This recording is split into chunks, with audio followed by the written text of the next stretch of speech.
बिस्मिल्लाहिर्रहमानिर्रहीम। बदकिस्मती से 40 सालों बाद साउथ कोरिया में भी वही हो गया जो पाकिस्तान में कभी कभार हो जाया करता है। सोल्जर्स पार्लियामेंट के अंदर घुस जाते हैं और मीडिया को कंट्रोल करने की कोशिश करते हैं।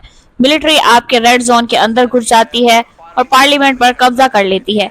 इसी तरह के कुछ मनाजिर हमने साउथ कोरिया के देखे हैं। साउथ कोरिया एक बहुत ही पेश कंट्री है जिसकी इकोनॉमिक फाउंडेशन बहुत ज्यादा मजबूत है। आप अंदाजा लगाएं, $700 बिलियन से जायद जिनकी एक्सपोर्ट्स हों, वो क्या कुछ नहीं बनाते होंगे। कितने बड़े बड़े मोबाइल ब्रांड हैं इनके, ऑटोमोबाइल इंडस्ट्रीज हैं और टेक्नोलॉजी में वो बहुत आगे हैं। इसके अलावा अब नेटफ्लिक्स वगैरह पर आप इनकी सीरीज और ड्रामास भी देख सकते हैं। जिस तरह वो आगे बढ़ रहे हैं, एक यही इमेज आता है कि एक बहुत ही सिविलाइज कौम है ये। जब नॉर्थ कोरिया के साथ इनका मुवाजना किया जाता है तो साउथ कोरियन बहुत ही सुपीरियर नजर आते हैं और नॉर्थ कोरिया में हमें हर जगह डिक्टेटरशिप नजर आती है। साउथ कोरिया में भी डिक्टेटरशिप थी 1980s तक। वहां पर भी मिलिट्री कूच लगते थे, मसले मसाइल चलते रहते थे। ऐसा क्यों हुआ कि मिलिट्री ने दोबारा कब्जा करने की कोशिश की? साउथ कोरिया में है प्रेसिडेंशियल सिस्टम और इस वक्त जो इनके प्रेसिडेंट हैं जिन्होंने आर्मी को इनवाइट किया, इनका नाम है यून। वो साउथ कोरिया की कंजर्वेटिव पीपल्स पावर पार्टी से ताल्लुक रखते हैं, लेकिन पार्लियामेंट में इनकी पार्टी की मेजोरिटी नहीं है और आप अंदाजा लगा सकते हैं कि जहां पर सदारती निजाम हो, जिस सदर की हुकूमत हो और पार्लियामेंट में अगर इनकी मेजोरिटी ना हो तो वहां पर पॉलिटिकल फाइट्स जन्म ले सकती हैं। इन्हीं पॉलिटिकल फाइट्स के चलते प्रेसिडेंट साहब ने ये बहाना लगाया कि हमें नेशनल सिक्योरिटी कंसर्न्स हैं और हम एक हाइब्रिड वॉरफेयर का सामना कर रहे हैं। नॉर्थ कोरिया की जानिब से थ्रेट का सामना है। इन्होंने इन चीजों को बहाना बनाकर आर्मी को इनवाइट किया कि आप टेक ओवर कर लें। ये जो अपोजिशन है और ये जो पार्टीज हैं, ये मुल्क दुश्मन पार्टीज हैं और ये दुश्मनों के हाथों में खेल रही हैं और साउथ कोरिया को तबाह कर रही हैं और इसकी जड़ें हिला रही हैं। लिहाजा अब इनको कंट्रोल करना होगा। प्रेसिडेंट के पास वहां पर पावर है कि वॉर लाइक सिचुएशन में वो आर्मी को कॉल करके इमरजेंसी लगा सकते हैं, लेकिन ये कोई वॉर लाइक सिचुएशन नहीं थी जिसमें इन्होंने फौज को बुलाया और इसलिए हमने देखा कि किस तरह वहां पर इकट्ठी हुई है पूरी सिविल सोसाइटी। लोग वहां पर जमा होना शुरू हो गए। इनके जो स्पीकर हैं पार्लियामेंट के, वो यूट्यूब पर आ गए।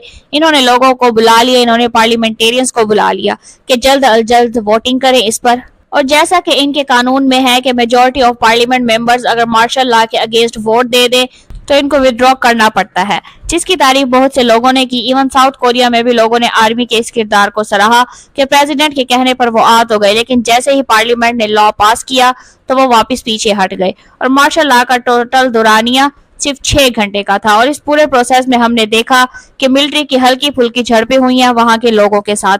वहां का जो स्टाफ था, पार्लियामेंट का स्टाफ, इन्होंने इनको पुश बैक करने की कोशिश की। मतलब वहां पर ऐसा नहीं हुआ कि लोग डर गए, जी बंदूकें आ गई हैं, पीछे हट जाओ, इनके आगे हाथ खड़े कर दो। इन्होंने जो फायर एक्सटिंग्विशर्स के स्प्रेस थे वो आर्मी वालों पर करने शुरू किए। जो पार्लियामेंट का स्टाफ था, पार्लियामेंट के स्टाफ ने कहा कि हमारी ड्यूटी है और हम इसको निभाएंगे। प्रोटेस्टर्स में से कई औरतें आवाजें लगा रही थी कि शर्म करो, तुम किस तरह आइन को अपने पैरों तले रोंद रहे हो। और इसके अलावा अपोजिशन की एक वुमेन पार्लियामेंटेरियन ने सोल्जर से इसकी राइफल तक छीनने की कोशिश की।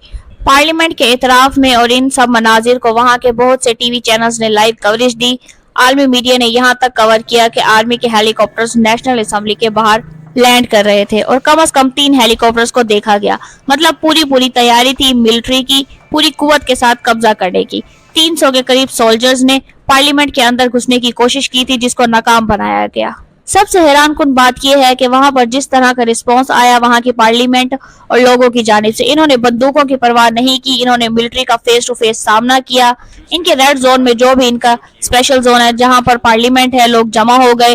लोगों ने आर्मी के साथ आई बॉलिंग की। इसके अलावा पार्लियामेंटेरियंस वो बिल्कुल नहीं डरे और इनके रास्ते में खड़े हो गए और जब तक इन्होंने वोटिंग पूरी नहीं कर ली, जिसमें से 190 मेंबर्स ने इनके खिलाफ वोट किया, वो वहां से नहीं गए और इन्होंने आर्मी को वापस जाने पर मजबूर किया। मतलब इन्होंने एक स्टैंड लिया। आप देखेंगे किस तरह वहां का स्पीकर एक्टिव हुआ। इसने पूरी मोशन बुलवाई, इस पर कार्रवाई की, वोटिंग कराई और इस पूरे प्रोसेस से घबराए नहीं।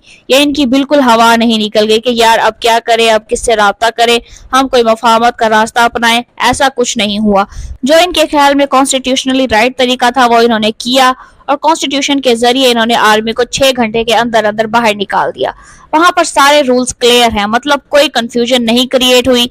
मसला जरूर क्रिएट हुआ था, अनसर्टेनिटी जरूर क्रिएट हुई थी, लेकिन इन्होंने अपना काम कर दिखाया और इसको फेल करके दिखाया। ऐसा तब होता है जब आपके पॉलिटिशियंस और लॉ मेकर्स अपनी अपनी जो ईमानदारी के साथ कर रहे हों और इनके स्ट्रिंग्स किसी के हाथ में ना हो और वो किसी के पपेट ना हो।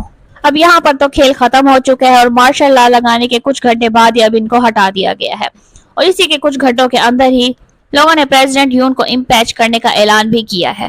یون کو جانا تو پڑے گا اگلے کچھ دنوں میں، اور صرف اپوزیشن کی وجہ سے نہیں بلکہ لوگوں کی وجہ سے۔ ملک کے لوگوں کا غصہ جن کی آنکھوں میں وہ پہلے ہی گھرے ہوئے تھے کرپشن ایلیگیشنز کو لے کر، اور اب تو مارشل لا کا یہ جو بھدا مذاق انہوں نے کیا ہے، اس کے بعد تو انہیں جانا ہی پڑے گا۔ اب ٹریڈ یونین کی بات کرتے ہیں کہ 1 ملین ممبرز کے ساتھ انہوں نے اسٹرائک کا اعلان کر دیا ہے کہ یون کو پہلے ریزائن کرنا پڑے گا۔ یہاں پر بات ہو رہی ہے ساؤتھ کوریا کے largest labour union 1 million member Korean Confederation of Trade Union کی۔ انہوں نے سیدھا بول دیا کہ پریزیڈنٹ کو تو جانا پڑے گا for this crime of insurrection, ملک کے خلاف۔ پریزیڈنٹ صاحب نے irrational anti democratic method use کیا ہے، مارشل لا کو لگایا ہے اپنے پولیٹیکل لائف کو ایکسٹینڈ کرنے کے لیے، اور لوگ انہیں معاف نہیں کریں گے۔